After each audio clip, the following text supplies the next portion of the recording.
wurin kai idan baka da karfi ai wallahi sai dai ka mutu a kaina.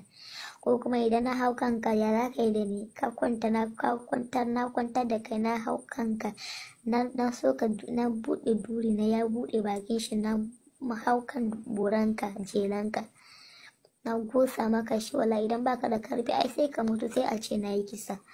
To wallahi masu kuma magana ku duba kanku da yake ku duba ku ji tsoron Allah ku dinga duba abun da za ku ce za ku je ku ci ba lallai ku ce wai za ku iya ci abun da ya fi karfin ku dube ni da yake za ku gan cewa ni na cika ba abin da yake damu na ku ce wai za ku iya ai sai in kashe mutum na ce wai na yi faɗi za a yi arrestin ɗina. To shine masu falon ina godiya sosai lie ma try if it's possible what is lie, who is lying, like hello, do I look like a liar? Excuse me, what I'm saying is truth. If you're not strong enough you cannot handle, ba za ka iya wannan ɗina inda ba ka da karfi gaskiya ba za ka iya ba zan mutuwa za ka yi. Ku tura mun babban heart mai kauna ta wanda yake so wallahi na ce ku tura mun kuɗi yi kiso yanzu kun kasa tura kuɗin 20,000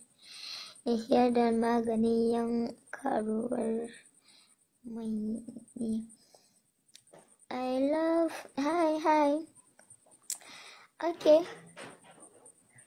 yanzu na ce wanda tura mun kuɗin kiso kun kasa tura mun kuɗin kiso ko kuma kun ce kuna kauna ta kuna so na kuna son ba ku magana kuna son ba ku lecture in gaya muku inda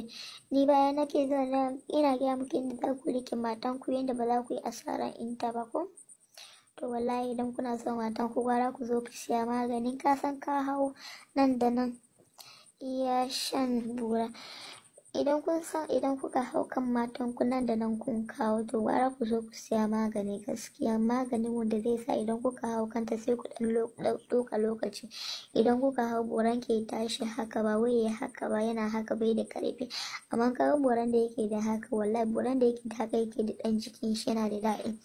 amma wayannan da suke ana haka ba daɗi a jegare shi. To in ka san buran ka baya yin karfi ka zo ka mun magana ko da yake so okay na